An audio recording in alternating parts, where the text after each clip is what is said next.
Boa tarde a todos. Estamos aqui hoje para fazer esse debate com cineastas na Mostra Berliner Schule, Escola de Berlim. Primeiramente eu queria apresentar as pessoas que estão aqui na mesa.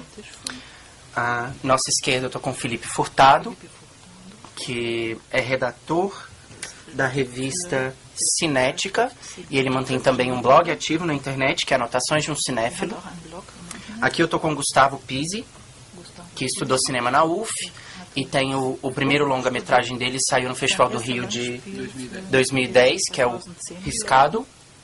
Aqui eu estou com o Marco Dutra, que estudou cinema na USP. Ele gravou longa-metragem de ficção Trabalhar Cansa. Aqui à minha direita, logo depois do Gustavo, eu estou com o Rena Winkler, que é o diretor de um dos filmes que estão na mostra, o Excursão Escolar, Klassenfahrt. E ali eu estou também com a Cláudia Dornbusch, que é a tradutora, produtora da USP e também pesquisadora da Berliner Schule. E eu sou programador cultural do Instituto Goethe, sou Luiz Rangel e agradeço muito a presença de todos aqui. Bom, a gente vai proceder um pouco da seguinte forma. Eu vou fazer uma pequena introdução da Berliner Schule para situar um pouco quem não acompanhou muitos filmes, para quem não tem muita noção de em qual contexto histórico, em qual contexto social esses filmes se encaixam. O Felipe Furtado vai cuidar dessa introdução para a gente. Depois eu vou pedir para o Rena... aí a gente vai ter uma apresentação a partir de um ponto de vista brasileiro da Berliner Schule. E depois eu vou pedir para o Rena Winkler falar um pouco da experiência dele ao fazer um filme que hoje é encaixado dentro desse rótulo Berliner Schule, para a gente ter esse primeiro contraponto aí das duas, uma experiência, um olhar de fora e uma experiência interna de dentro do movimento. Ok. Então, por favor, Felipe. Boa tarde. Antes de mais nada, eu só queria pedir uma certa desculpa ao pessoal que estava aqui ontem na palestra, porque muito do que eu vou falar agora meio que repete o que vocês ouviram de mim ontem, né? Mas o resto do pessoal, assim, então eu vou tentar fazer aqui um panorama rápido sobre a Escola de Berlim. Então, assim, na hora que você pensa no termo Escola de Berlim, você meio que remete historicamente de volta para o final dos anos 80, um espaço que uma faculdade de cinema de Berlim chamada Escola de Cinema e Televisão Berlim. Assim, esse era um espaço, considera a faculdade de cinema mais intelectual da Alemanha, e os primeiros cineastas ligados à Escola de Berlim, eles vão estudar lá no final dos anos 80, que são o Thomas Aslan, a Angela Ichanek e o Christian Petzold. E eles estudam lá com um cineasta experimental chamado Harun Farok. Ele é um cineasta tcheco radicado na Alemanha. Inclusive foi aluno da própria escola no final dos anos 60, acho que, se não me engano, inclusive ele não se formou, ele foi expulso por se envolver com militância estudantil, né? Aí depois ele vai lá para dar aula e ele é um cineasta que tem um estilo... ele faz documentários e filmes de ensaios que lidam muito com a forma como a sociedade se organiza e as formas como ela é representada. E assim, ele vai ser uma figura muito relevante para todos os cineastas, influencia muito o olhar que eles vão ter, assim. Então eles passam pela Escola de Cinema e Televisão de Berlim no final dos anos 80 e eles começam a realizar longas em meados dos anos 90, 94, 95 são os primeiros filmes. E em 2001, na altura que o Tomás, a Angela e o Christian estão todos com 3 ou 4 longas mais ou menos, a crítica alemã pega esses primeiros filmes e usa o termo Escola de Berlim para se referir a eles. Então é nesse momento que o termo começa a ganhar força. Esses filmes, eles não tinham tido muita circulação, passavam mais em alguns festivais locais, assim, um pouco como os filmes brasileiros aqui mesmo, por exemplo, o filme do Gustavo, assim, bem no universo pequeno, mas assim, eles estavam começando a criar um certo nome para eles dentro da Alemanha. E nesse ponto a crítica começa a usar o termo Escola de Berlim. E justamente mais ou menos nesse momento, quando o termo começa a ganhar força, aparece uma nova geração de cineastas que meio que se aproveita desse espaço já aberto pelo Aslan, pela Echenek e pelo Petzold, que são cineastas como o Winkler, que está aqui presente, o Christopher Rochhausler, a Valessa Grisenbach, são cineastas que começam a fazer longas em torno de 2002. Então o termo Escola de Berlim, a partir desse ponto, ganha força e vira meio que quase uma peça de marketing. Você pega todos esses jovens cineastas que trabalham com baixo orçamento e que têm alguns elementos em comum, e você passa a descrever eles como membros da Escola de Berlim. Sim, esses são filmes que eles tiveram bastante sucesso de crítica na Alemanha, uma circulação muito boa no circuito de festivais internacionais, especialmente na própria Europa. Passa muito especialmente nas sessões paralelas, assim, o Panorama em Berlim, um certa Regar e a Quinzena dos Realizadores em Cannes. Esses filmes passam relativamente pouco nas competições, eles geralmente passam mais nas sessões paralelas. E assim, esses filmes eles não foram muito vistos na Alemanha, eles tiveram pouco retorno de público, pouco nesse sentido novamente como muitos dos cineastas independentes brasileiros, assim, a maior parte do retorno deles não é mesmo em festival, assim. Eu acho que é bem importante na hora que a gente está pensando neles, pensar que eles meio que fazem uma ruptura com o que a gente pensa historicamente como o cinema alemão. Porque o cinema alemão, na hora que você olha ele num perfil histórico, ele costuma ser um cinema de tradição não realista e bastante excessivo. Se você for ver com poucas exceções, como A Última Gargalhada do Murnau, que é um filme mais realista, assim, a maior parte dos filmes está no expressionismo alemão. Se for lá pegar Metrópolis, o Nosferatu, vão ser sempre filmes tanto excessivos. Você chega no cinema novo alemão, ali na década de 70, se você for ver os cineastas principais dele, os filmes do Fassbinder tendem a ser filmes muito rasgados, muito expressivos. Os filmes do Herzog tendem a ser filmes muito grandiloquentes.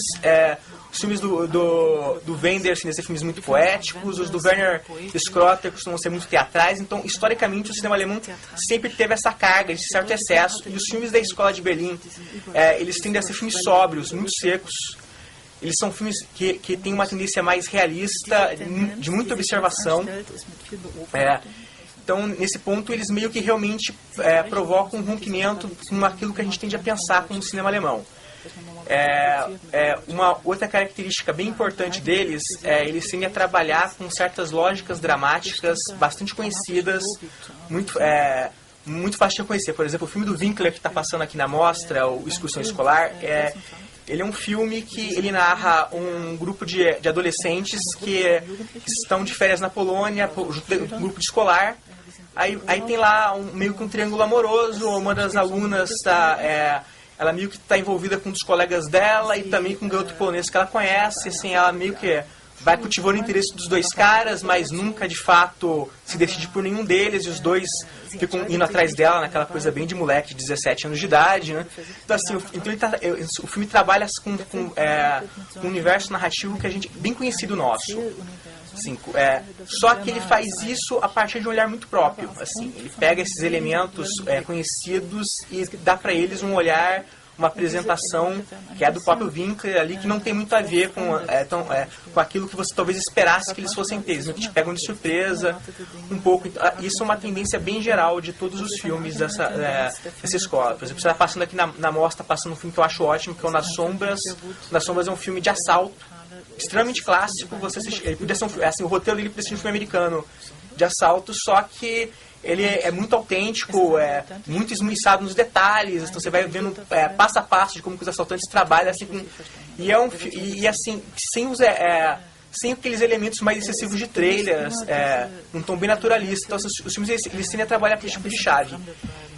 Uma coisa que é muito dita sobre os filmes da Escola de Berlim, que é assim, até bem interessante numa mesa que a gente está aqui com cineastas brasileiros, é que eles são filmes que são muito acusados, porque não é muito fã deles, de serem filmes muito estudados, assim, filmes de gente que conhece muitos filmes e está tentando se inserir no universo de festivais de cinema, que é algo que você vê muito ser dito aqui no Brasil também.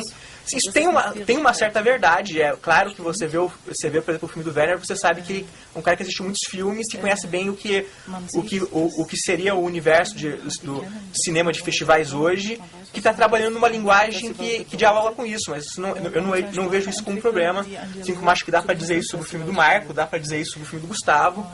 Então isso é uma característica muito comum neles. E uma outra coisa que eu acho muito comum neles é que eles trabalham muito com elementos de gênero e usam esses elementos para dialogar com as ideias que eles pegam. Nesse sentido, eles lembram bastante, por exemplo, o Trabalhar Cansa do Marco. Não sei quem é que assistiu Trabalhar Cansa, mas assim, o Trabalhar Cansa é um filme que o casal de classe média monta um supermercado, o cara perde o emprego e o supermercado tem uma certa característica que ele parece ser meio mal assombrado, nunca muito claro se tem algo sobrenatural ou não, mas ele usa esse clima sobrenatural meio que para comentar a questão do trabalho que ele está tratando. E vários dos filmes aqui da Escola de Berlim fazem esse mesmo tipo de processo. Os filmes do Christian Petzold, por exemplo, são quase todos trailers, e os elementos de trailer são sempre usados para comentar as questões de sociedade que ele quer discutir. Então, assim, eu acho que isso é mais ou menos assim, o panorama principal que a gente pode ter para vocês terem uma certa noção de onde a gente está pisando. Bom, agora eu queria pedir ao Rena para ele apresentar. A gente já teve esse bom panorama visto de fora, né, por um brasileiro. E agora eu queria que o Rena falasse um pouco da experiência dele com o cinema e como ele vê essa colocação dele sob o rótulo Escola de Berlim. Also erstmal will ich sagen, ich bin kein Filmkritiker und auch eigentlich wirklich kein Theoretiker, deswegen werde ich jetzt auch nicht so eine lange Einführung geben. Para começo de tá dando para ouvir? Para começo de conversa, eu quero dizer que eu não sou crítico de cinema, eu também não sou teórico, então eu vou falar a partir de uma outra perspectiva, eu não vou falar a partir dessa perspectiva. Und jetzt zu meiner eigenen Geschichte. Ich habe 2 lange Filme gedreht. Der erste lief hier in dieser Reihe und dieser Film wurde von der Kritik der Berliner Schule zugerechnet. Das ist aber eine Beschreibung, die über die Filmkritik gekommen ist und nicht eine Selbstbeschreibung. Ele fez 2 longas, enfim, falou de uma série de 4 que a gente vê aqui e diz que esse filme, por exemplo, que é o Klassenfahrt, né? Ele diz que os críticos, na verdade, associaram esse filme à Escola de Berlim. Então não é uma coisa que partiu dele, mas é uma coisa que partiu da crítica associando esse filme a essa escola. Und bei mir war das so, dass ich nachdem ich mit der Filmhochschule, mit meiner Ausbildung fertig war, auf der Suche nach einer Produktionsfirma war und deswegen mir viele zeitgenössische deutsche Filme angeguckt habe, was ich vorher gar nicht so gemacht habe. Ich war viel mehr interessiert am französischen Kino oder am italienischen Kino. Então, quando ele concluiu a escola de cinema e televisão, né, ele foi atrás de uma produtora para os filmes dele. Então, ele começou a ver outros filmes contemporâneos do cinema alemão, né, do cinema alemão contemporâneo, uma coisa que ele não tinha feito antes. Então, ele passou a fazer isso para ter uma noção, porque, na verdade, ele estava um pouco distante desse panorama alemão, ele estava muito mais próximo do cinema francês e do cinema italiano. Und das waren vor allem 3 Filme, die mir beeindruckt haben. Das war einmal von Angela Schanelek, Plätze in Städten, der läuft hier, glaube ich, nicht. Das war ein früher Film, den ich sehr toll finde. São 3 filmes que impressionaram ele especificamente. Um deles é da Angela Schanelek, que é Plätze in Städten, Lugares em Cidades, mais ou menos, em tradução livre. Und dann auch der erste Film von Thomas Aslan, Macht die Musik leiser. E o primeiro filme do Thomas Aslan, Macht die Musik leiser, abaixa o som. Und dann gab es auch noch den ersten Film von Valeska Griesbach, das ist aber nur ein 60 Minuten, der auch leider hier nicht läuft. Mein Stern heißt der. Das sind alles 3 sehr schöne Filme. E outro filme da Valeska Griesbach, que é mais curto, de 60 minutos, que se chama Mein Stern, Minha Estrela. Und 2 von diesen Filmen sind von einer Berliner Produktionsfirma produziert, Schramm-Film. E 2 desses filmes têm uma produtora berlinense que se chama Schramm-Film, né? Und zu denen bin ich dann auch zusammen mit meinem Co-Autoren Stefan Krieghaus gegangen und die haben dann auch meinen ersten, auch meinen zweiten Film produziert. E foi essa empresa, junto com o sócio dele, enfim, que acabou produzindo o primeiro filme dele. Und das ist die Produktionsfirma, die jetzt von wahrscheinlich mehr als die Hälfte der in dem Katalog auftauchenden Filme auch produziert. Und an der sich das so ein bisschen, eine wichtige Produktionsfirma für die Berliner Schule. E acabou sendo que essa produtora é a produtora de quase metade dos filmes que vocês estão vendo aqui, e acabou sendo uma produtora muito importante para a Escola de Berlim. Und zu dem Begriff muss ich noch sagen, dass ich finde es einerseits Segen und andererseits Fluch. Por um lado, enfim, esse termo, Escola de Berlim, por um lado é uma bênção, por outro lado é uma maldição. weil einerseits so eine Schublade auch nützen kann, aber gleichzeitig finde ich, dass viel entscheidender ist, was die Filme unterscheidet und nicht, was sie gemeinsam haben. E na verdade você acaba colocando uma etiqueta nesses filmes e você você acaba falando sobre aquilo que os filmes têm em comum e acaba esquecendo o que eles têm de diferente, de peculiar. Ja, vielleicht reicht das. Ele acha que, bom, por enquanto acho que está ok. Obrigado, Renan. E agora, bom, já deu pra gente perceber um pouquinho como é a visão de dentro da Berliner Schule. E aproveitando que tem um diretor alemão e diretores brasileiros, eu queria que os diretores brasileiros falassem um pouco da situação que eles enfrentam ao fazer filmes, para a gente aproveitar esse momento bom para estabelecer essa comparação. E eu queria que o Gustavo ou o Marco começassem a falar. Gustavo ou Marco começassem a falar de como é produzir filme no Brasil, pelo lugar onde eles vivem e como eles desenvolveram interesse em fazer cinema, não sei, mais ou menos no caminho do que o Renan disse agora. Bom, agradeço o convite também para participar aqui da mesa. A princípio eu fiquei um pouco surpreso porque eu não tenho nenhuma relação específica com o cinema alemão, não estudei isso, e também não, especificamente os filmes da Escola de Berlim são filmes que poucos chegam são filmes de difícil acesso, o que dá ainda mais valor para uma amostra como essa. Foi bom ter a oportunidade de ver alguns desses filmes recentemente e pensar em que paralelo pode ser feito entre essa situação e a situação daqui nossa, que é tão geograficamente distante, mas que pode ter semelhanças. Eu acredito que... Eu fiz um comentário aqui antes de começar o debate, que foi um comentário que eu fiz e me arrependi logo depois, que eu falei, eu nunca tive nenhuma ideia, meus temas e minhas questões eu achava que eram totalmente distintos dos filmes que eu assisti aqui. Por isso que é muito importante ter alguém como o Felipe na mesa para trazer à tona algumas questões e iluminar os nossos próprios filmes. Porque, na verdade, refletindo um pouco sobre os meus processos, ouvindo o Renner falar e refletindo um pouco sobre como foi a minha trajetória, desde garoto adolescente que resolveu fazer cinema, faculdade de cinema, e simplesmente porque queria fazer filme, porque gostava de filme, queria fazer filme, e os processos de estudo e de execução que começaram a partir daí. Eu acho que sim, acho que tem a ver um pouco com alguns dos filmes que eu vi, dos filmes alemães que eu vi aqui. Eu acho que tem alguma tendência, algumas coisas que eu relaciono em termos de processo, em especial usando o filme do Renner como base para começar a conversa, uma espécie de contenção, que eu acho que não é a palavra ideal, mas talvez uma negação do melodrama, como uma maneira de se aproximar dos assuntos contemporâneos de uma maneira crítica, assim. Curiosamente, no Trabalhar Cansa e nos meus curtas, que eu fiz antes do Trabalhar Cansa, uma das bases que a gente estudou para chegar às formas que a gente queria no nosso trabalho, eram alemãs, de dramaturgia, que era o Rainer Miller e o Brecht. Eu trabalhei numa companhia de teatro aqui de São Paulo que chama Companhia do Latão, que inclusive fez já várias parcerias com o Goethe, porque eles encenaram várias vezes o Brecht e tal, e o Rainer Miller também. E eu trabalhei com eles e a gente estudava bastante esses dramaturgos. E um cineasta que é contemporâneo mais ou menos, acredito, do Fassbinder, que é o Alexander Kluge. Contemporâneo. Não se pronuncia assim, né? Kluge, isso.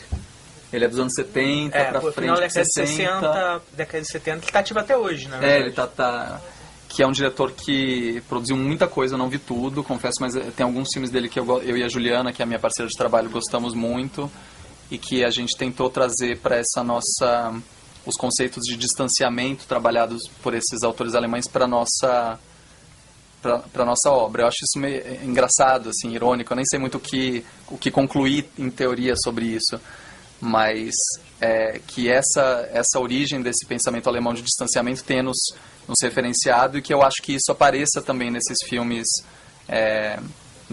mais modernos alemães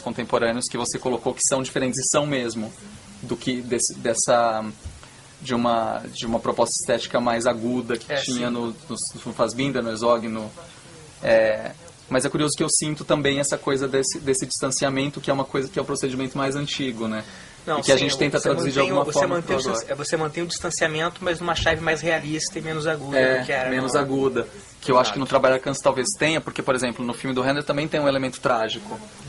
E que é um elemento trágico que é bastante abafado, me parece, dramaturgicamente. E no Trabalho Arkansas isso também acontece.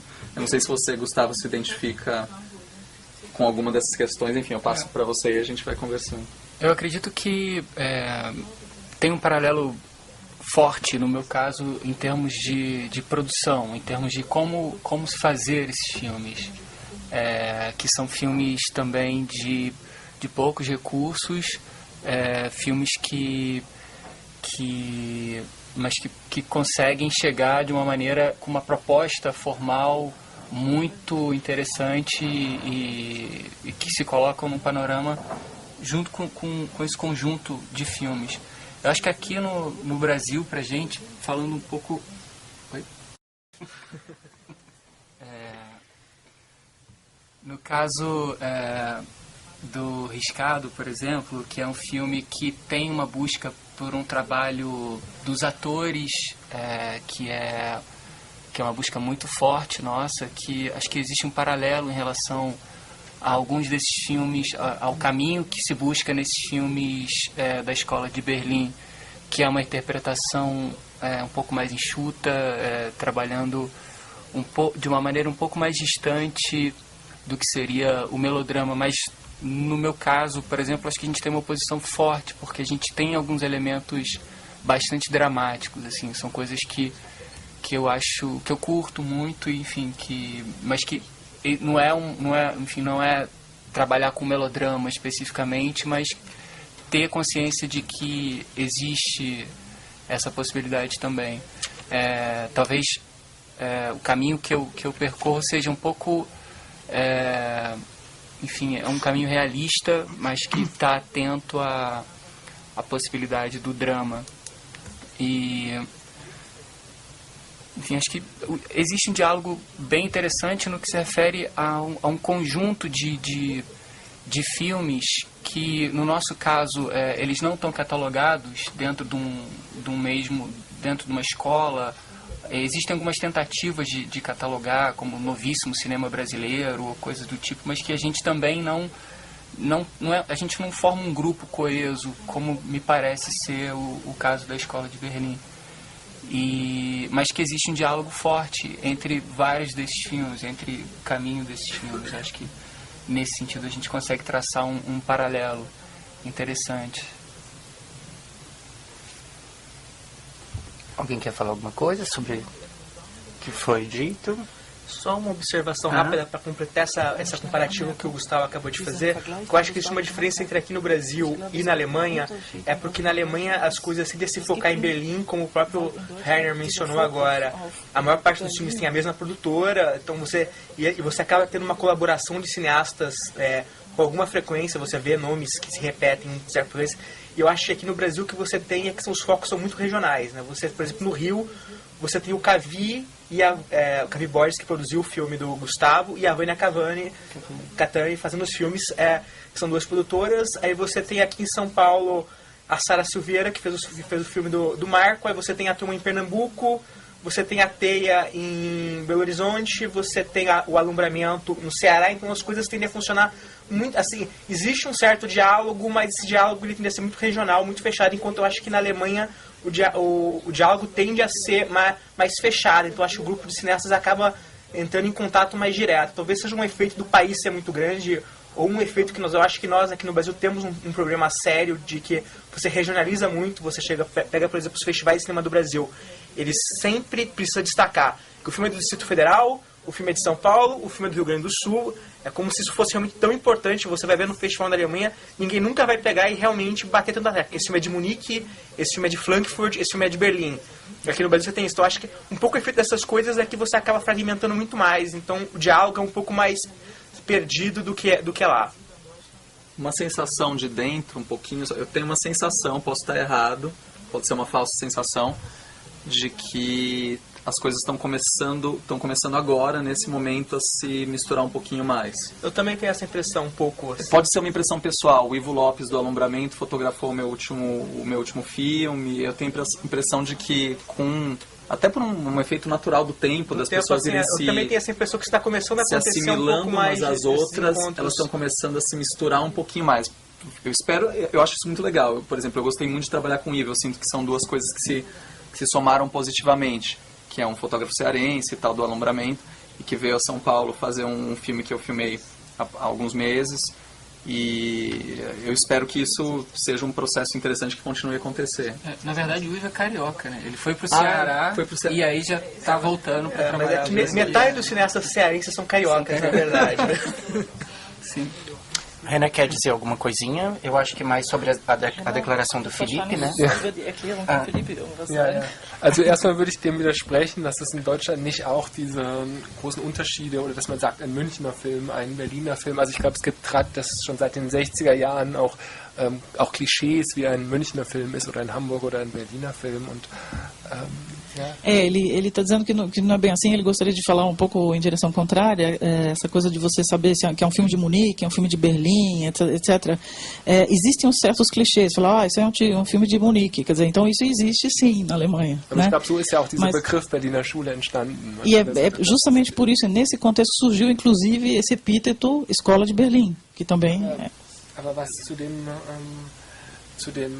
was man zu dem Diskurs unter den Filmemachern sagen kann, ist es auch wichtig zu erwähnen, dass es eine Filmzeitschrift gibt, die Revolver heißt, die auch von einigen der hier drin auftauchenden Regisseure mit herausgebracht wird und in der keine Filmkritiker schreiben, sondern nur Filmemacher selber, Texte von Filmemachern, also auch von internationalen Filmemachern, aber auch von vielen, der hier drin auftauchen. Uma coisa importante para essa integração também é o seguinte, é a revista que eles editam em conjunto, os cineastas, se chama Revolver, e em que há críticas sobre os filmes não deles próprios, entre eles próprios, então isso agrega os cineastas e também de filmes estrangeiros. Então essa revista é um órgão muito importante porque ele é editado em conjunto, e aí é um meio de unir esses cineastas também, né? Die auch Veranstaltungen machen, wo sie Kameraleute einladen und teilweise Interviews, die dann in einer ähnlichen Situation wie hier zum Beispiel aufgezeichnet werden und später dann in diesem Magazin erscheinen. Eles promovem eventos também convidando pessoal de fotografia dos filmes e que depois, enfim, eles fazem debates como a gente está fazendo aqui agora e que depois aparecem nessa revista Revolver. Então a maioria dos cineastas que vocês veem aqui na programação dos filmes, eles fazem parte dessa revista. Em que ano surge a revista? Die gibt es seit 10 Jahren ungefähr und wird halbjährlich, ich glaube halb- oder vierteljährlich, ich weiß nicht, ob es 3 Ausgaben oder so im Jahr vielleicht, ich weiß nicht. Ele acha que surgiu há uns 10 anos essa revista e ela sai 2 ou 3 vezes ao ano, né? Sim. Bom, para continuar o debate, eu gostaria muito que vocês comentassem, aí fica para quem quiser começar, essa relação tanto da Escola de Berlim quanto dos cineastas hoje brasileiros que têm mais acessibilidade no circuito de festivais, essa ligação e esse ponto de encontro que a universidade, que a academia exerce para esses filmes. Porque me parece que os cineastas da Escola de Berlim usam muito o cinema como um livro de referências para a história do cinema. Então, eu queria que vocês explicassem um pouco qual é o papel da universidade, qual é como funciona essa relação entre as pessoas que frequentam a universidade e como isso possibilita uma certa mudança ou uma certa modulação em fazer filmes. No caso, eu estudei na UF, em Niterói, e foi onde surgiu a revista Cinética, né? Surgiu antes da Cinética a Contracampo. Eu também não terminei a minha faculdade, eu acabei começando a trabalhar muito com cinema e eu tive que optar entre terminar a faculdade ou trabalhar, era incompatível. Ou eu tinha dinheiro para ir, se eu tivesse dinheiro para ir para a faculdade, eu deveria estar trabalhando, e se eu não estivesse trabalhando, eu não teria dinheiro para ir à faculdade, que é em Niterói, distante. Mas isso foi um momento muito importante, um momento que, para mim, e acho que um momento que surgiram várias coisas. Apesar de não ter terminado, eu fiquei uns bons 5 anos na faculdade. Então, esse encontro dessas pessoas ali, que hoje muita gente que estudava na UF está fazendo cinema, ou escrevendo sobre cinema, ou trabalhando com cinema. Então, essa coisa de escrever, debater, fazer os filmes, e isso foi um caminho que foi germinando para o momento de agora que a gente está vivendo.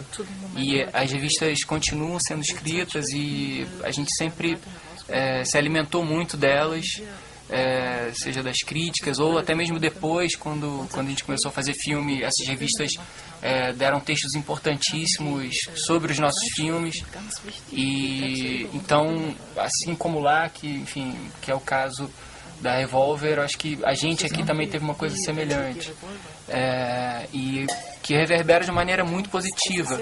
E a universidade é um lugar de encontro muito, muito importante dessas pessoas que passam a trabalhar junto e outras que vêm de fora. O Ivo, por exemplo, ele estudava na Estácio, no Rio, junto com o Paulo Camacho, que é um outro fotógrafo que acabou fotografando o Riscado.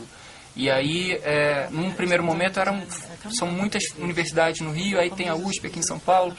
Então, depois desse momento inicial dessas universidades, essas pessoas começaram a trabalhar juntas. Então, na Estácio de Sá, que é uma faculdade particular do Rio, que saiu muita gente muito legal, eles tinham um grupo de cinema também, que era Fora do Eixo, que era uma cooperativa, que acabou um pouco tempo depois, mas que fazia muita coisa. E a UF também produzia muita coisa. E aí a gente via as coisas da USP, e isso vai germinando um diálogo muito forte, muito potente.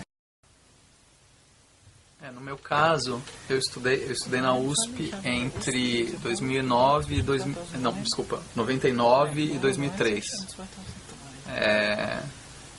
E eu acho que eu tenho a sensação que eu peguei um momento muito, muito especial, assim, um momento de transição muito especial. Eu lembro quando eu entrei na faculdade, eu não, enfim, na minha família, por exemplo, era uma coisa muito arriscada.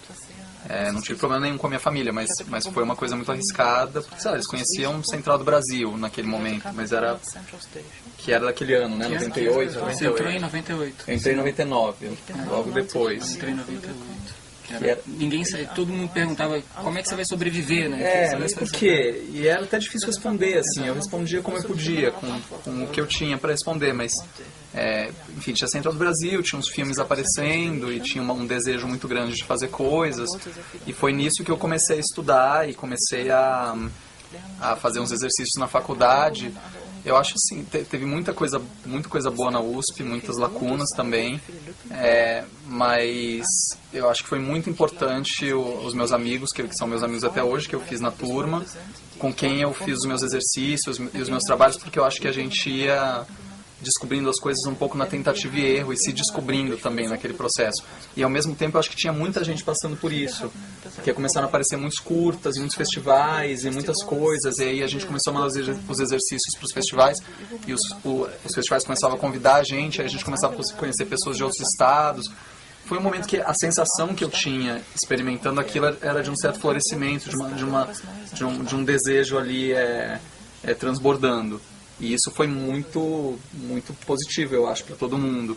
Eu tive uma experiência muito legal em 2004, que eu fui convidado para um festival no Rio de Janeiro, que é o Festival de Cinema Universitário, que é um festival que também chamava gente de todo o país e que tinha esse concurso que se chamava Sal Grosso, que ainda tem, se não me engano. Ainda existe. Que era um concurso de roteiro, na verdade, tinha lá umas aulas e tal, mas no final tinha um prêmio que o júri um júri lá dos professores dava, que era o filme seria produzido com recursos bastante limitados, mas seria produzido pelo festival ao longo do ano e estrearia no festival seguinte. Até aí tudo bem, era um prêmio muito legal, só que uma coisa mais interessante ainda é que a equipe do filme obrigatoriamente era formada por alunos de faculdades de cinema do país todo. Pelas escolas escolhidas ali por meios, enfim, a cada ano variava um pouco os meios que eram escolhidos os membros da equipe. Mas aí eu realizei um filme chamado Concerto Número 3, que foi o meu segundo curta. Segundo curta, digo, eu tinha feito muitos exercícios, que eram curtas também, mas meu segundo curta não exercício, de certa forma, que era um filme feito só com alunos de cinema de outras faculdades. Eu lembro que foi uma experiência completamente louca, muito estressante, mas no fim muito prazerosa, assim, eu precisei chegar no fim para ver o prazer da coisa. Durante foi muito difícil, mas que foi trabalhar com pessoas tão diferentes, com backgrounds, interesses e vontades tão diferentes, e ver que estava tudo isso acontecendo ao mesmo tempo e que era possível um filme resultar disso, sabe?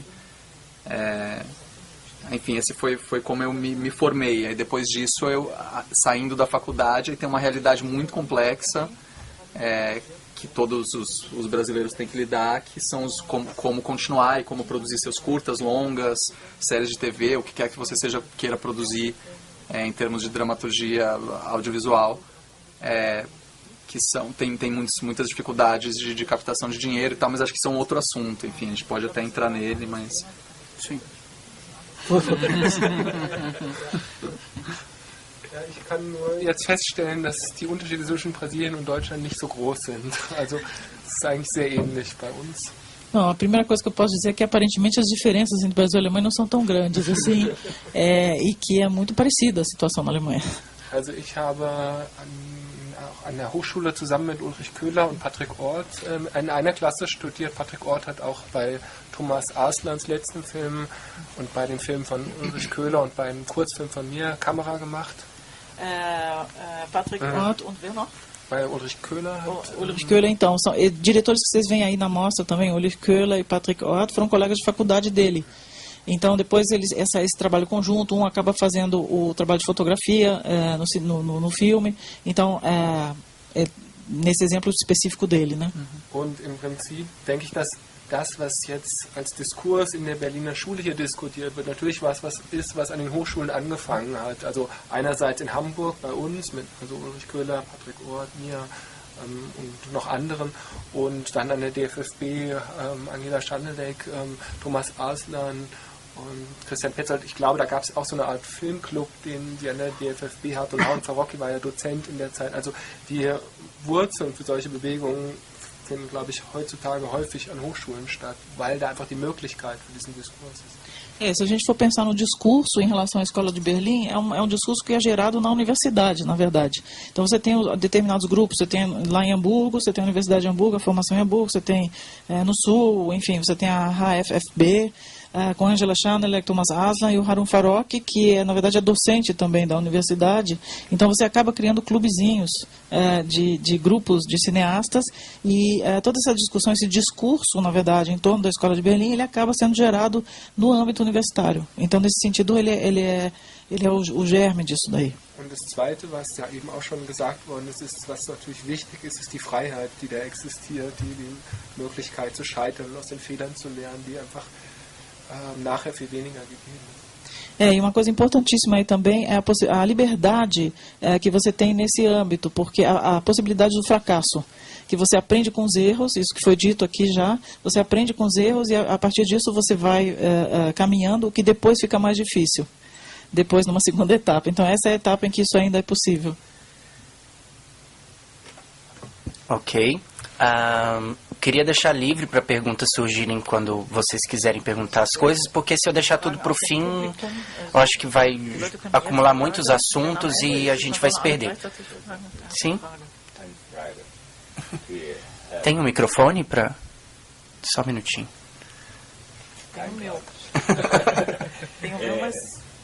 Minha pergunta é sobre o seguinte: mesmo na Alemanha, os filmes desta mostra, eles são entendidos como filmes de arte. Por outro lado, eles fazem sucesso na televisão, parece, não?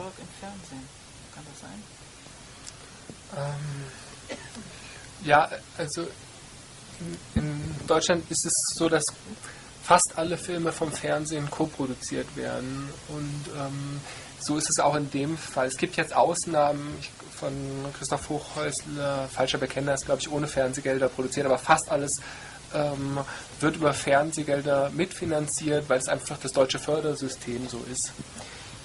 O caso, no caso desses filmes, é que você tem uma coprodução, o cofinanciamento é, na verdade, da televisão alemã, então, de alguns canais de TV, eles são os grandes responsáveis pelo cofinanciamento. Então, com algumas raríssimas exceções, talvez o Christoph Hochhäusler com o Falscher Bekenner seja uma exceção, mas, em geral, não é porque uma coisa específica, mas é porque o sistema funciona assim. Então, o sistema de financiamento é uma dessas formas. Mas a audiência é grande? Großes Publikum? Also im Fernsehen verschwinden sie auch häufig auf die Sendeplätze ab 0 Uhr. No cinema, geralmente, esses filmes são passados, eles são jogados um pouco de escanteio, eles passam depois da meia-noite. Aber in meinem Fall war es trotzdem so, dass ich jetzt zum Beispiel mit Klassenfahrt, auch wenn er dann sehr spät gezeigt wurde, für diese Zeit die meisten Zuschauerzahlen hatte. Aber die Politik ist es, diese Filme möglichst weit nach hinten zu schieben. A política é jogar esses filmes lá para o final da programação, mas eu tive bastante sorte com o Klassenfahrt, que nesse horário e nesse âmbito eu tive um público bastante bom, então foi bem bom para mim. Vamos aproveitar que a gente entrou nesse tema do financiamento e continuar discutindo e tentar estabelecer comparações entre o esquema de financiamento na Alemanha e o esquema de financiamento no Brasil. É sobre financiamento e tal as questões? Tá, só vamos amarrar isso que já foi começado aqui, depois a gente volta para as perguntas de vocês. Bom, eu queria que, se o René tiver mais alguma coisa para falar e os brasileiros aqui tiverem também algo a dizer sobre onde conseguir dinheiro, como conseguir dinheiro, quais as dificuldades, quais as facilidades, qual a concorrência, onde normalmente se busca esse dinheiro, onde não se deve buscar esse dinheiro. O que vocês têm a dizer sobre isso? Wer beginnt? Quem começa? Vamos. Ok. Bom, O Riscado foi um filme que custou, em termos de dinheiro, em caixa, muito pouco. A gente fez uma coprodução, a gente rodou primeiro 4 dias. A princípio poderia ser um curta, era um roteiro de 12 páginas, só que no segundo dia de filmagem já sabia que não seria um curta. E, enfim, depois no final eu contei para a equipe inteira, mas até esses 4 dias a gente teoricamente seria um curta. Mas, enfim, como a gente não tinha não tinha ganho nenhum edital, não tinha nenhuma amarra oficial que prendesse o filme. Se eu tivesse ganho um edital de curta-metragem, por exemplo, eu teria que entregar um curta-metragem. Mas eu não tinha isso. A gente fez o filme com essa primeira parte com prêmios de outros curtas que a gente tinha ganho, mais algum dinheiro pessoal pequeno e 4 dias de filmagem. E aí logo depois a gente viu que seria realmente era um longa, e aí precisava de mais dinheiro. A gente ficou trabalhando no roteiro e buscando esse dinheiro por mais 6 meses. E aí a gente conseguiu uma coprodução com o Canal Brasil, que entrou com 50 mil reais, mais uma coprodução de pós-produção, que garantiu, enfim, o filme ser bem finalizado, pós-produção de imagem e de som, e finalizando o filme em vídeo. Então, se a gente for pensar quanto custaria esse filme, a equipe ganhou, toda recebeu muito pouco, muito abaixo do que seria o valor de mercado. Enfim, a gente sempre tem que pagar, tem coisas que a gente tem que pagar o preço cheio, de transporte, de comida, de tudo, muitos apoios. Mas é um filme que, em termos de cash, de dinheiro que eu tinha na mão, custou em torno de 80 mil reais.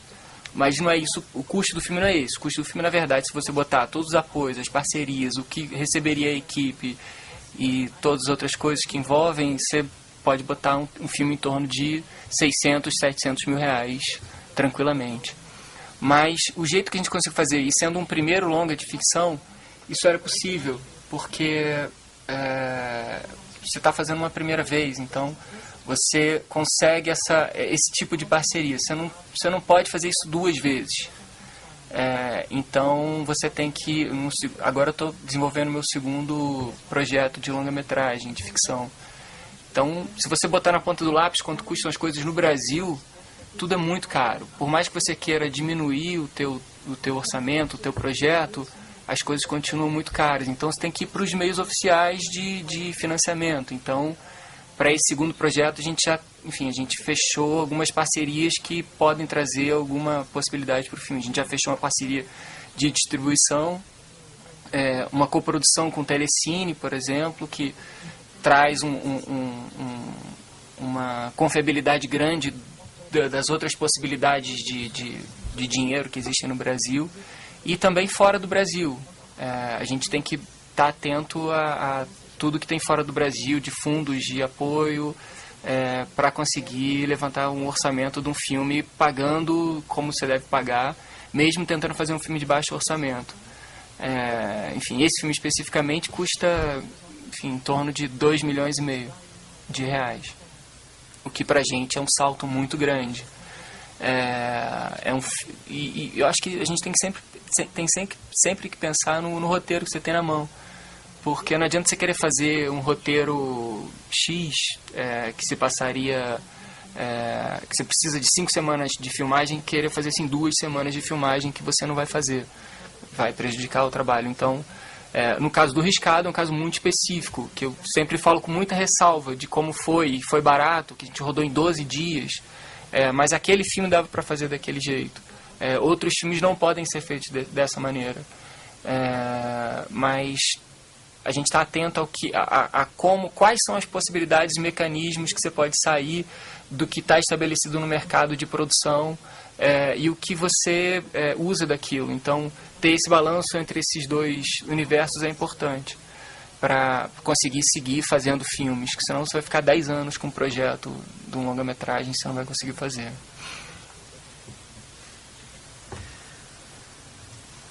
Mas... Bom, não sei, como posso completar? Sim. Eu acho que a minha experiência é diferente, mas parecida. Assim, é parecida no sentido de que... parecida no sentido de que cada caso é meio um caso, né, na nossa história. Assim, a sensação que eu tenho, depois que eu saí da faculdade, eu tinha alguns roteiros de curta que eu queria muito fazer. Mas eu só fui fazer depois de 2004, que foi o ano em que eu lancei o meu curta da faculdade, que chamava O Lençol Branco, e o Concerto número 3, que era o que eu mencionei, do Sal Grosso. Se passaram 3 anos para que eu fizesse um outro curta, que eu ficava mandando roteiros de curta para editais, e eu e a Juliana ganhamos um edital em 2007 com um curta chamado Um Ramo, que foi quando a gente conseguiu fazer um filme com dinheiro. Entre 2004 e 2007 a gente fez alguns filmes muito pequenininhos, sem dinheiro nenhum, com a câmera de vídeo que a Juliana tinha, e a gente fazia uns filmes que circularam muito pouco, eram quase exercícios, assim. E aí Um Ramo foi um filme de edital que tinha um valor, que é o valor meio padrão para curta-metragem ainda hoje, que é meio entre 60 e 80 mil reais, né? Às vezes um pouco menos, às vezes um pouco mais, que é o valor dos editais de curta-metragem. E aí, depois disso, eu fiz um curta-metragem em 2009 com a Juliana também, chamado As Sombras, que era um filme que a gente fez com sobras de outros filmes. Então ele também não tinha orçamento, era 0 também. Então a gente, eu acho que é meio um stick push, assim, é uma sensação de montanha-russa, porque alguns filmes a gente consegue ganhar um dinheiro, em geral um dinheiro de edital, ou seja, um dinheiro público, e às vezes quando a gente quer muito fazer e não tem dinheiro, a gente faz chega ao extremo de fazer com 0. 0, assim, um 0 simbólico, né? Você investe o seu dinheiro para, pelo menos, comida para as pessoas que você dá e tal. Mas, por exemplo, As Sombras é um curta que eu gosto muito, que me satisfez muito, é um curta que acho que a gente executou até melhor do que os nossos curtas que a gente tinha feito antes, e foi um curta com R$0. Acho que não tem a ver com... É mais legal quando é com dinheiro, entendeu? Não estou falando de qualidade dos filmes. Tô falando das experiências. E aí quando eu fui para o universo do longa-metragem, com Trabalhar Cansa, é um filme produzido pela Sara Silveira, que é uma produtora com mais de 30 anos de carreira aqui em São Paulo, uma produtora que tem muitos filmes na bagagem. E ela tinha muito claro o jeito que ela queria produzir esse filme. Era um filme de 2,5 milhões, ela orçou o roteiro, ela nos estimulou a escrever o roteiro, a gente escreveu, ela orçou, o orçamento era 2,5 milhões, a gente achou muito caro, pra gente era uma coisa que era, nossa, muito dinheiro isso, a gente nunca vai conseguir. Mas ela falou, não, esse é orçamento, não quero fazer filme miserável, que a gente não vai pagar ninguém. É o jeito meio dela produzir com a dignidade que ela precisa para sustentar lá a produção do filme. E a gente acabou fazendo um filme com cerca de 2 milhões, que foram basicamente 3 editais que a gente ganhou. 2 de São Paulo, um da Prefeitura e um do Governo do Estado, e um de Paulínia, que é quando funcionava o polo de cinema em Paulínia. Era um lugar muito interessante, saudoso Paulo. Bastante dinheiro, eram muitos tipos de filmes diferentes. A gente filmou em Paulínia o trecho do nosso filme que é em estúdio, que é o Apartamento da Família, a gente fez em estúdio em Paulínia, do Trabalhar Cansa. E estava filmando ao mesmo tempo lá O Palhaço, do Selton Mello, a comédia da Bruna Lombardi, Onde Está a Felicidade, é esse o título? Acho que é Onde Está a Felicidade, posso estar, algo assim o título. Mas era uma comédia dirigida pelo Richelli, com a edição da Bruna Lombardi. Filmes muito diferentes, estavam meio filmando ao mesmo tempo lá no Polo, era muito interessante. E a gente filmou o Trabalhar Cansa assim. Aí depois do Trabalhar Cansa eu filmei agora, recentemente, um segundo longa, que eu fui convidado pelo produtor para dirigir. Ele queria adaptar um livro que ele sabia que eu gostava. E ele me convidou para dirigir esse filme. E era um filme com dinheiro privado, ele tinha investidores interessados em produzir esse filme. E era R$500 mil. E 3 semanas de filmagem. O Trabalhar Cansa foram 6. Então eu embarquei nessa viagem desse filme que se chama Quando Eu Era Vivo, que vai estrear em janeiro, que é um filme com orçamento, 1/4 do orçamento do Trabalhar Cansa e metade do tempo de filmagem. E um dinheiro com uma origem completamente diferente. Ou seja, a sensação que eu tenho é que você acorda cada dia e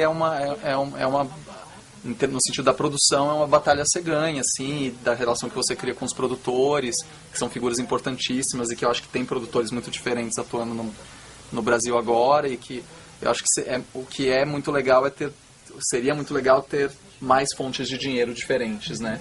Nem todo mundo depender só de edital, nem depender das empresas que querem investir no seu filme, nem depender de ricos que querem dar dinheiro para filmes, enfim, que existam dinheiros circulando, porque a gente trabalha com isso e a gente precisa, enfim, ganhar dinheiro com isso, como todo mundo. Felipe? Só fazer uma curiosidade, Luiz, assim, um dos filmes mais elogiados do ano passado, mais premiados, é um filme português chamado Tabu. E esse filme, ele tem uma coisa que poucas pessoas sabem. Ele é uma coprodução Brasil, Portugal, Alemanha.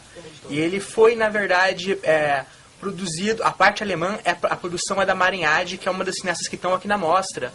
E a parte brasileira é dos Gulani, que são uma das produtoras maiores aqui de São Paulo.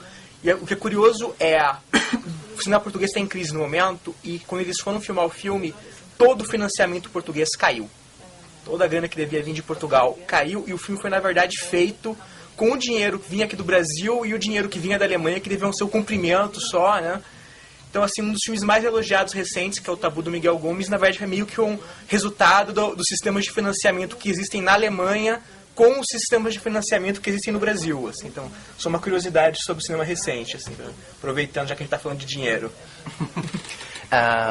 Rena, existe essa saída no cinema alemão, essa saída de buscar dinheiro público para filmar?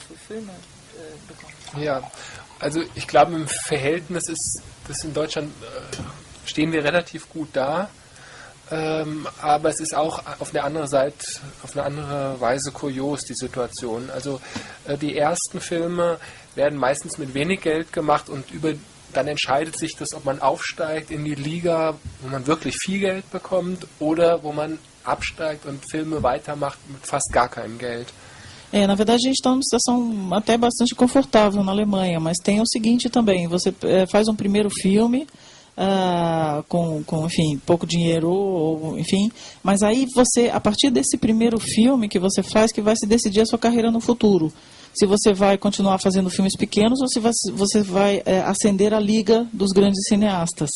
Então isso é uma coisa muito curiosa, quer dizer, tem um processo aí. Und das hat aber nicht unbedingt was mit der Qualität der Filme zu tun, sondern eher damit, ob sie mit den Zuschauerzahlen zum Beispiel oder... Isso, na verdade, não tem muito a ver com a qualidade do filme, isso tem mais a ver com o público que atrai, e isso, na verdade, é um fator importantíssimo para esse financiamento. Und in Deutschland, das habe ich ja eben schon gesagt, ist es meistens eine Mischfinanzierung aus Fernsehgeldern und Fördergeldern, wobei man die Fördergelder leichter bekommt, wenn man schon einen Sender hat. Deswegen sind es die Fernsehredakteure, die eine sehr große Macht haben in Deutschland. Como eu já falei antes, geralmente os filmes são coproduzidos, geralmente um canal de TV e depois dinheiro público, né? E na verdade você só consegue o dinheiro público se você já tem um produtor de TV e que, enfim, é um link curioso. Então para você ter uma coisa você precisa da outra e, enfim. Und bei der staatlichen Filmförderung gibt es auch noch das Kuriosum, dass die zum großen Teil dezentral ist, dass das also Länderförderung ist und man in diesem Bundesland dann drehen muss. Und wenn man jetzt aus verschiedenen Bundesländern Gelder bekommen will, muss man einen Film machen, der möglichst in allen Bundesländern spielt, was dann auch eine Auswirkung auf die Drehbücher hat. Na verdade, assim, o financiamento é estatal, então ele é focado em cada um dos estados. Então, se você recebe o financiamento de um estado, você tem que ir lá filmar naquele estado. Ou filmar naquele outro estado. Então, você tem que fazer um filme que se passe em vários estados. Isso seria ideal, que aí você faz que vai definir também a feitura do roteiro. Então, tem que pensar nisso. O dinheiro é focado naquele estado. Deswegen gibt es wahrscheinlich auch viele Road Movies in Deutschland, wobei... Essa é a origem, por isso talvez tenha muito road movie no cinema alemão. Und was wollte ich noch sagen? Ja, und was ist auch noch, bei dieser Länderförderung auch noch etwas Besonderes ist, dass die Länder verlangen, dass man mehr Geld in dem Bundesland ausgibt, als sie Förderung geben. Also sie sich eigentlich selber wirtschaftlich fördern damit. Na verdade, esse financiamento de cada um dos estados, na verdade, é um autofinanciamento do estado, porque eles exigem que você gaste mais naquele estado do que eles te deram em financiamento. Und man auch aus diesem Grund auf das Fernsehgeld angewiesen ist, weil das Fernsehgeld nicht ländergebunden ist. E por isso eles dependem do dinheiro da televisão, porque ele não se atrela, ele não está atrelado a qualquer estado, né? Então... Alguém mais quer dizer alguma coisa a respeito? Não? Quem gostaria de fazer perguntas? Eu acho que lá ela tinha levantado... Não? Tá. Então... Desculpa.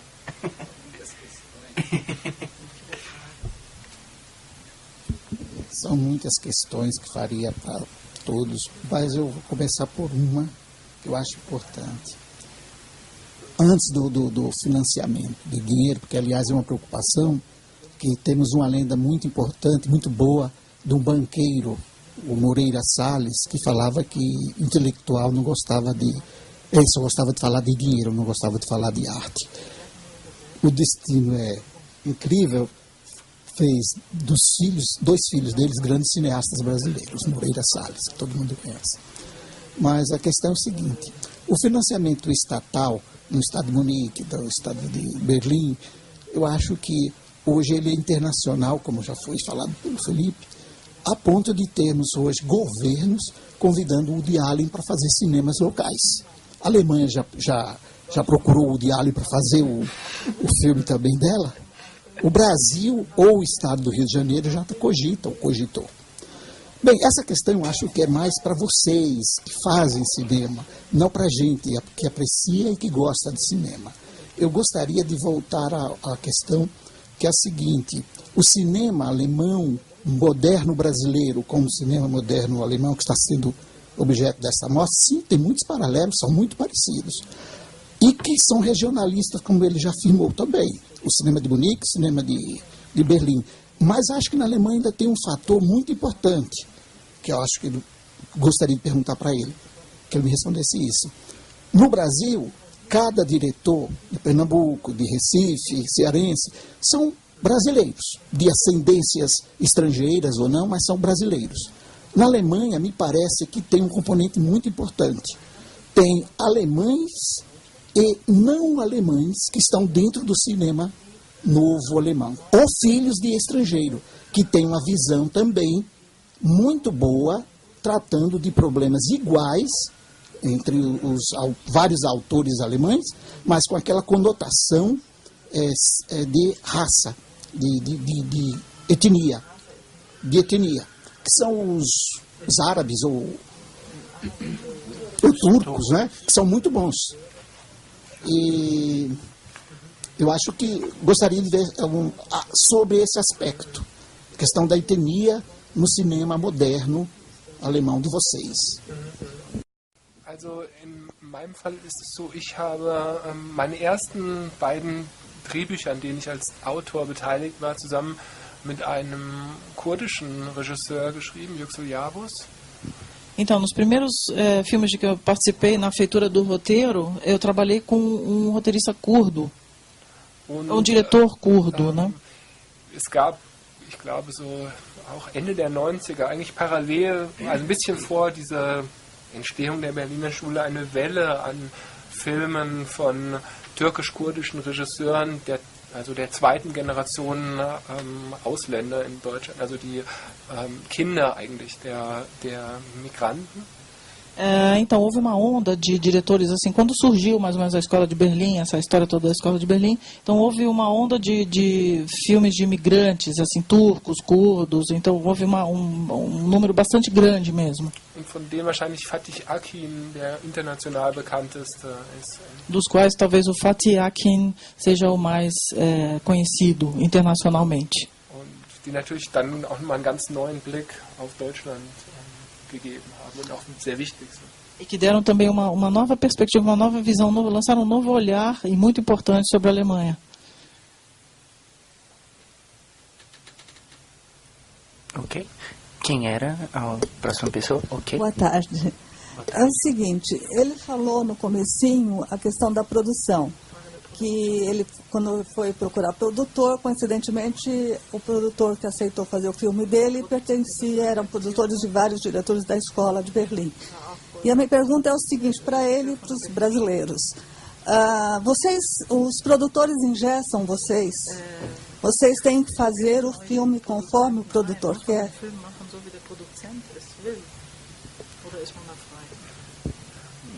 Also jetzt in meinem Fall würde ich sagen, ich war sehr frei. Natürlich gibt es immer auch Diskussionen, aber es ist nichts drin, was der Produzent gegen meinen Willen hat durchsetzen wollen. Das Gute bei der Produktionsfirma, mit der ich jetzt zusammengearbeitet habe, Schrammfilm, ist, dass sie aus zwei Produzenten besteht, die eigentlich häufig unterschiedliche Meinungen haben, weswegen man dann immer sich mit dem verbünden muss, der gleiche Meinung ist, und die sind eigentlich sehr auf Seite der Regisseure und Maren Ade, die Produzentin von Komplizenfilm, die Tabu produziert hat, ist ja selber auch Regisseurin und dadurch natürlich auch kennt sie diesen ganzen Prozess aus der Perspektive der Regisseurin, und nach meinem Ermessen ist es auf alle Fälle auch eine, die den Regisseuren sehr wichtig und als künstlerischen Leiter des Projekts anerkennt. Na verdade, eu sempre tive muita liberdade com os meus filmes e na maioria das vezes a gente trabalha com dois produtores, né? Então, geralmente, são dois produtores que têm visões antagônicas do filme, são opostas. Então, você tem que se aproximar daquele que é mais próximo da sua perspectiva. E, na verdade, não tem essa história de que ele tenha interferido ou ido contra os meus princípios na hora de filmar. Não, você sempre vai ter dois, eles vão ter visões opostas, talvez, mas você tenta se aproximar daquele que mais se coaduna com a sua ideia. A Marinade, por exemplo, que também coproduziu o Tabu, ela é diretora também. Então você tem as duas perspectivas. Você tem a perspectiva do diretor e a perspectiva do produtor. E quando isso é um casamento muito feliz nesse sentido. Man sucht sich natürlich auch einen Produzenten aus, von dem man ausgeht, dass es eine inhaltliche oder künstlerische, einen ähnlichen oder gemeinsamen Blick auf das Buch gibt, zum Beispiel.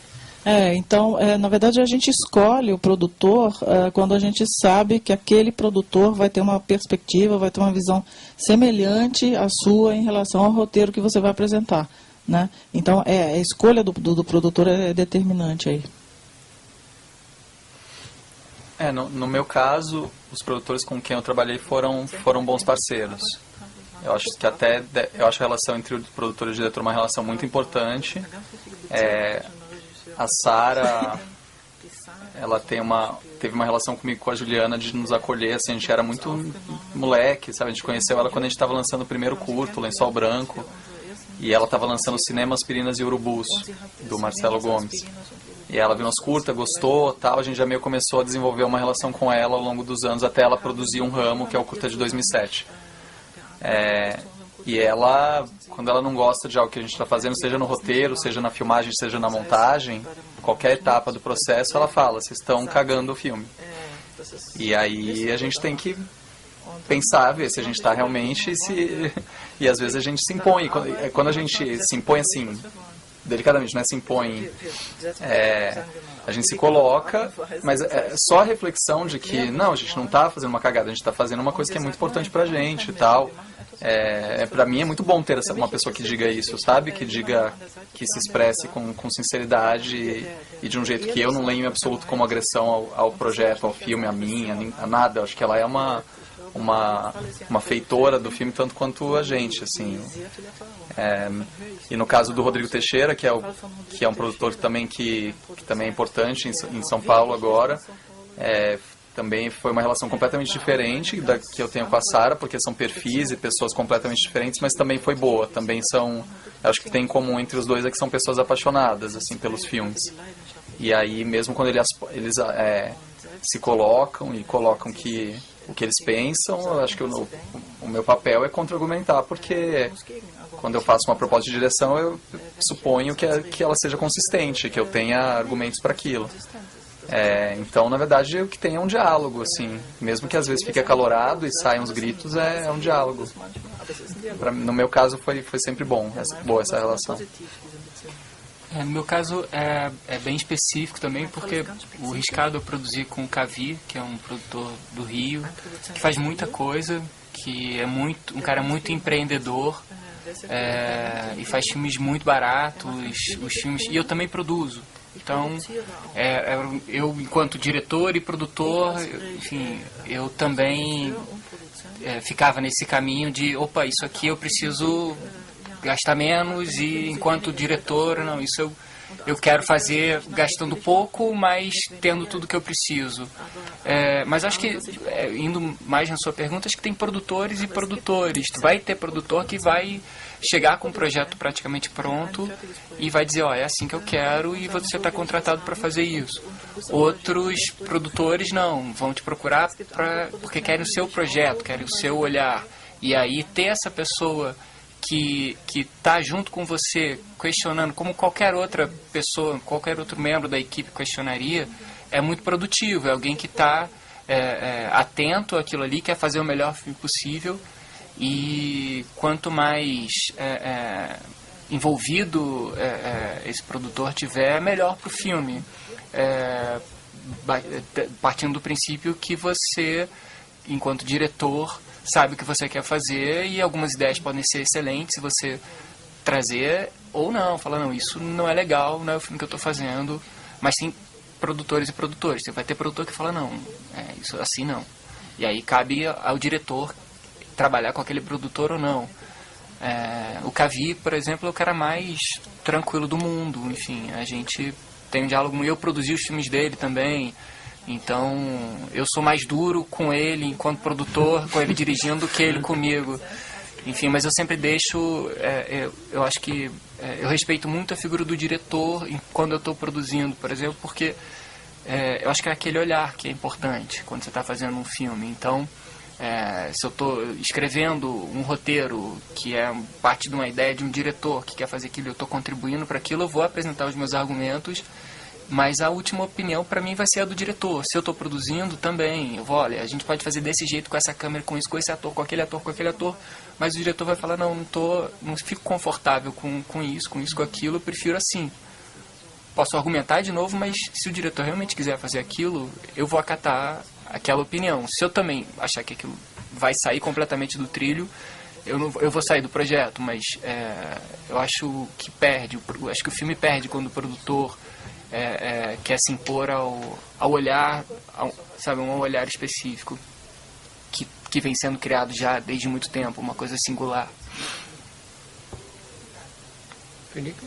Eu só queria aproveitar para fazer uma pergunta para o Marco, na verdade, sobre isso, porque a experiência dele, dos dois filmes dele, tem essa diferença muito clara, porque o Trabalhar Cansa foi feito na 19, e a forma como as coisas funcionam na 19 é você leva o projeto para a Sara, que é um projeto autoral seu, e ela vai fazer tudo possível para fazer o filme dentro do formato deles. E assim, o filme novo dele, que é da RT, a RT tem meio que um projeto de fazer filmes de baixo orçamento, ligados a gênero, de jovens cineastas, no quais o Rodrigo acredite.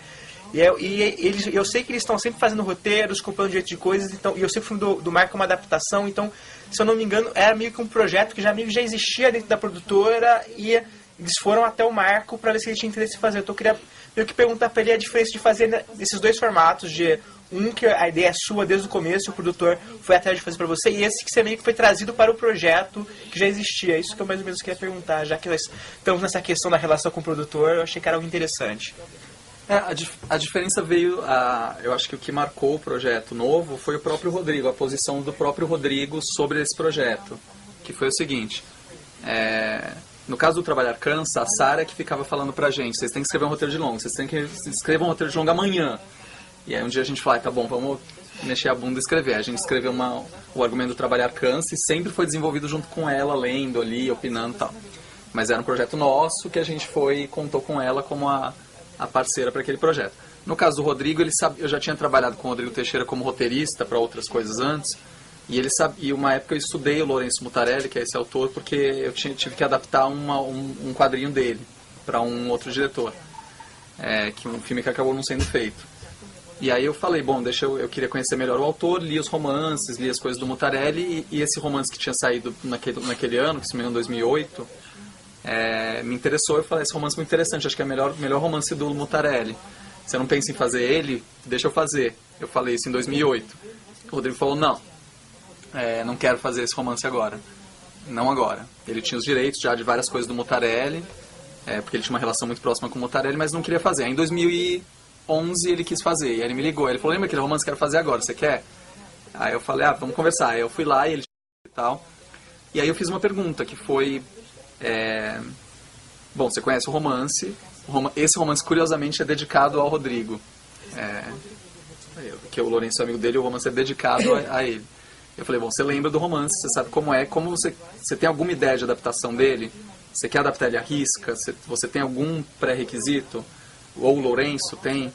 E aí ele me falou, não, eu queria ouvir o que você tem a propor. Então, na verdade, o que aconteceu foi que virou um projeto meu, porque aí eu gostava do livro, especialmente de alguns aspectos do livro. Eu achava que era um livro muito difícil de levar para o cinema, como todos, eu acho, na verdade, são.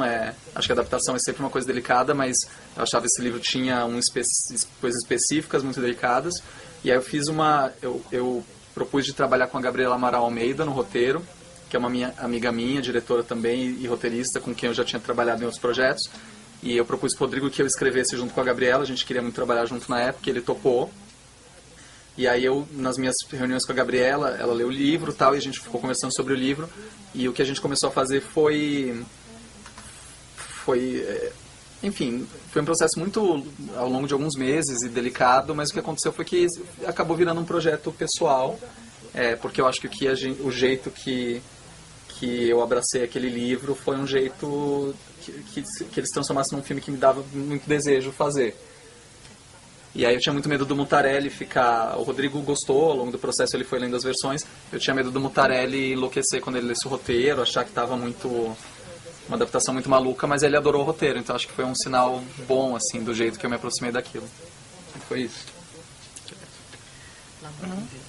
Agora tem uma...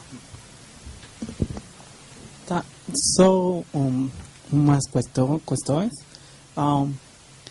Por exemplo, quero falar da liberdade de expressão que tem, por exemplo, na Alemanha.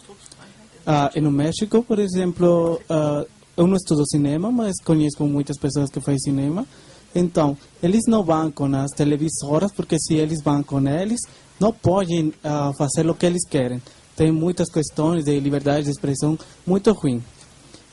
Por exemplo, também he estudado em Berkeley, nos Estados Unidos, e ali se tem oportunidade, tem muito dinheiro para fazer cinema, mas eles fazem muito cinema. Eu estou, minha faculdade está ao lado da faculdade de cinema de Berkeley, então eles produzem, eu estou olhando eles que estão produzem, mas dentro dos Estados Unidos tem uma competição muito grande que é no Hollywood, então, seu cinema ninguém olha. Tem dinheiro, mas ninguém olha. Então, eu queria perguntar primeiro para ele a questão de que se eles vão às televisoras, podem fazer o que eles gostam, não sei, podem falar de política, de crítica, de muitas coisas. E para os brasileiros, por exemplo, é verdade, no México, nos Estados Unidos, ninguém conhece a cinema brasileiro. Só falam de Cidade de Deus. O único filme que falam de Brasil, e nos Estados Unidos, meus amigos não sabem muito de Brasil. Então, por exemplo, na semana passada me ligou uma amiga, estava falando com ela. Então, ela falou que por primeira vez ela está olhando uma minissérie que se chama Latitudes, que é brasileira. E, bom, depois eu olhei a minissérie. Então, bom, é uma série brasileira, mas está feita em Europa e tem um jeito norte-americano. Então, as questões são, para os brasileiros, no México e nos Estados Unidos, tem dinheiro, faz cinema de certa maneira, mas ninguém conhece porque tem muita competição. Então, em Brasil acontece a mesma coisa. Como vocês podem, como cineastas, fazer um cinema que vá afora de Brasil? E a primeira pergunta que foi para ele, a questão de a liberdade, se vai você às televisoras que são privadas. Então, isso. Sim. Quem começa? Zuerst, oder? Ja. Also in Deutschland gibt es in der Fernsehlandschaft noch so eine kleine Insel, das ist eine Redaktion, die heißt das kleine Fernsehspiel, die produzieren aber nur die ersten 3 Filme. Und wenn man die als Co-Produzenten hat, hat man relativ viel Freiheit. Das kleine Fernsehspiel heißt das. Então, existe uma espécie de ilha nessa questão da produção dos canais de TV, que é das Kleine Fernsehspiel. E eles financiam os 3 primeiros filmes, digamos assim. Se você tem sorte, aí você tem uma liberdade um pouquinho maior. Porque existem também feudos aí nessas produtoras. Então, essa aí é uma exceção. Und nach diesen ersten 3 Filmen wird es schwieriger. Und wie weit da wirklich die Toleranz geht, wenn man jetzt versucht, die auszureizen, weiß ich nicht. Aber in meinem Fall kann ich sagen, dass ich auch nichts nicht machen durfte oder so aufgrund von den Redakteuren. Aber wenn es dann jenseits des kleinen Fernsehspiels produziert wird, ist es deutlich schwieriger. Então, esses 3 primeiros filmes produzidos nesse âmbito, você ainda tem uma certa liberdade. Mas passando desses 3 primeiros filmes, você vai ter não é que ele tenha sido tolhido nos filmes que ele quisesse fazer, mas fica um pouco mais difícil de você negociar essa certa liberdade que você tem. Então, isso aí, essa que ele citou, é uma espécie de exceção dentro dos canais de TV produtores, né? Até dizem, olha, a gente pode não fazer o outro, mas esse a gente não vai botar a mão em nada, é você que vai trazer pra gente. A minha segunda experiência agora está sendo com o Telecine, que eu achei que, enfim, teria algum tipo de questão, mas eles gostam muito do Riscado, e aí por conta disso eles queriam estar no projeto do próximo filme. E eu, enfim, eu até achei, não, então se a gente fizer com um determinado ator, eles falavam, não, esse não, e um ator super popular e tal. Esse não, pensa bem. Por nós não, se você realmente quiser, faz. Mas, não sei, de repente não vai ser tão bom pro teu projeto. Foi o oposto do que eu imaginava que seria. Diga. E sobre a questão que ele levantou sobre a projeção do filme brasileiro no exterior, sobre trazer esse filme para as audiências, como eu disse, nos Estados Unidos, no México, por exemplo? O mercado americano é um mercado muito difícil para qualquer filme que não seja falado em inglês. Tem essa barreira que é muito grande. Filme legendado lá é muito complicado. É o mercado mais competitivo, talvez o mais competitivo do mundo. É difícil entrar no mercado americano.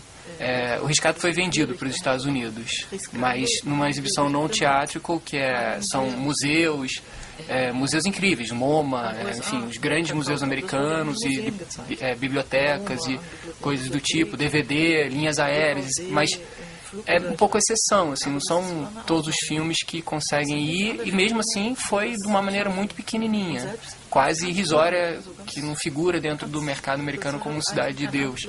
Mas é uma questão difícil para filmes do mundo inteiro. Só os filmes que realmente fazem muito sucesso nos maiores festivais e que tem o perfil da exibição de filme independente e estrangeiro vai ser exibido nos Estados Unidos.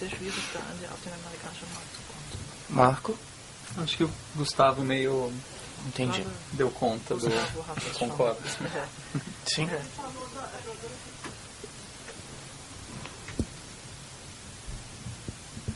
Uma pergunta específica para ele. E na Alemanha, no mercado alemão, o filme brasileiro tem acesso? Also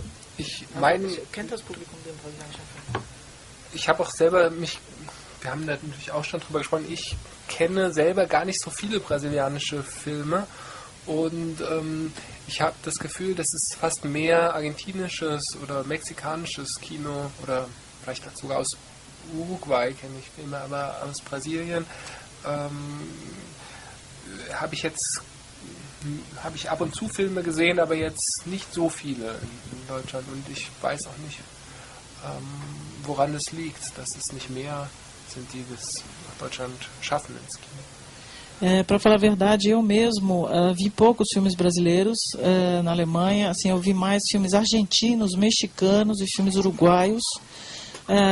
Agora, recentemente, eu vi alguns filmes brasileiros, mas eu também não saberia dizer qual a causa disso, por que eles não conseguem chegar ao mercado alemão, no caso específico, né? Então, são poucos mesmo. E a distribuição dos filmes de lá para cá, qual... é necessário sempre esse tipo de mostra ou vocês conseguem outros meios para exibir os filmes de vocês aqui? Also ich glaube, die Festivals sind auch wichtig dafür, dass sie überhaupt ins Ausland verkauft werden. Also wenn jetzt ein Film meinetwegen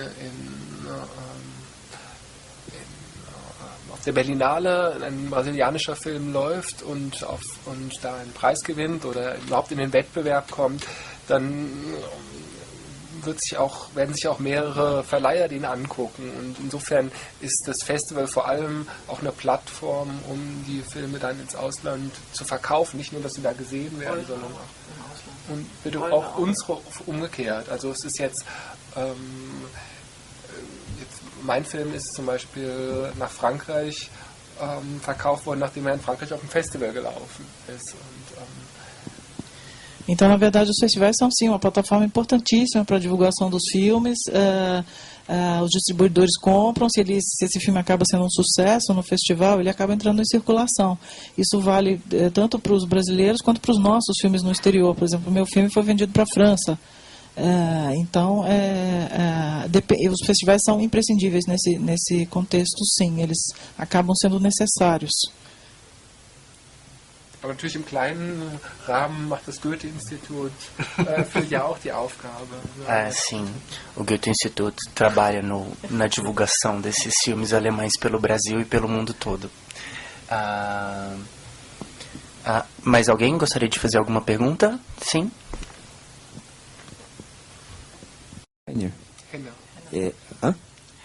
Renan. Desculpe.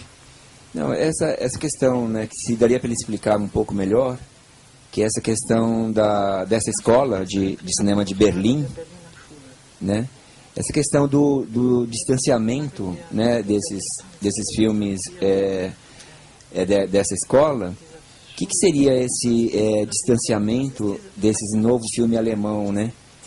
Será que esses filmes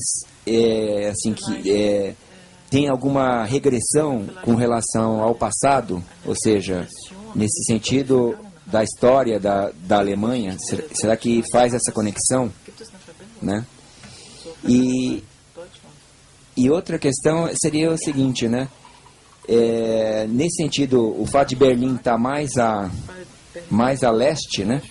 Ou seja, muito mais próximo, então, da Polônia e daqueles países do leste europeu, né? Então, será que tentaria fazer essa conexão, né? Mais pro lado do leste europeu do que propriamente pro oeste, né? E outra coisa que eu não entendi é que quando ele falou pela primeira vez, essa questão de que, de uma certa forma, ele ficou meio receoso, né, por ter classificado o filme dele dentro dessa escola de Berlim, porque, de uma certa forma, ele estava mais, assim, próximo, né, do cinema francês e do italiano, né, que é o comentário que ele fez, né, e mesmo assim, o filme dele foi classificado dentro dessa escola de Berlim, né. Não sei se daria para ele comentar um pouco essa questão do que é esse distanciamento desse novo filme alemão. Ja, also ich glaube, die räumliche Nähe von Deutschland jetzt zu Polen oder überhaupt zum ehemaligen Ostblock ist jetzt für die Ästhetik nicht so entscheidend, weil die jetzt gerade die DFFB-Absolventen, also das ist ja praktisch die Westberliner Filmhochschule gewesen. Es gab auch noch eine ostdeutsche, also in Potsdam. Und die, glaube ich, in der Tradition die HFF in Potsdam sich viel stärker mit dem osteuropäischen Kino auseinandergesetzt hat und die DFFB eigentlich viel stärker mit dem wahrscheinlich einfach aus der Tradition Verbindung aus der politischen Verbindung hin auch zum französischen Kino, zum italienischen Kino, zum New Hollywood Eu acho que essa proximidade, por exemplo, com a Polônia ou com países do leste europeu, ele não tem tanta influência nas questões estéticas do filme.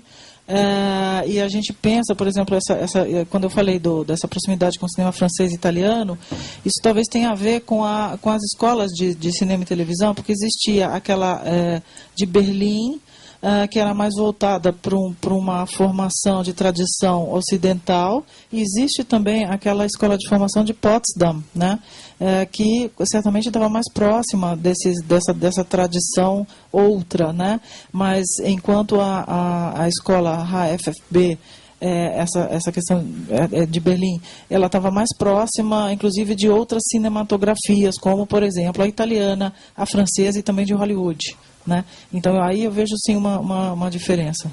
Also auch so eine Regisseurin wie zum Beispiel Angela Schanelek, würde ich sagen, hat einen sehr starken Bezug zum französischen Kino. Uma diretora como, por exemplo, a Angela Schanelek, ela tem um link muito forte com o cinema francês. Und was diesen Abstand ausmacht, hatte ich ja schon überlegt, ob ich es am Anfang vorlese, eine kleine Passage aus einem Interview mit Angela Schanelek. E quanto a esse distanciamento, eu tinha pensado se eu não deveria falar sobre isso logo no começo. Eu tenho um trechinho aqui que é uma entrevista com a diretora Angela Schanelek, que eu acho muito interessante para falar dessa questão. Die ich vielleicht kurz vorlesen kann. Ele vai ler esse trechinho. Die klassische Dramaturgie hat mit dem Leben überhaupt nichts zu tun. Então a dramaturgia clássica não tem nada a ver com a vida real. Die Erzählweise geht nicht von den Personen aus, sondern von den Zuschauern. Então a forma de narrar não tem a ver com as personagens, mas tem a ver com o público. Oder davon, wie man glaubt, den Zuschauer zu bewegen. Ou pela forma com que você acha que você toca as emoções do público. Mich interessiert es eher, wie sich die Personen bewegen, wie Dinge aufeinander folgen. Então o que me interessa mais é como as coisas se seguem umas às outras e como é o movimento desses personagens. Wie unerwartet auch und wie wenig absehbar sie sind. Como é inesperado e como você, ao mesmo tempo, é o jogo do inesperado e do esperado.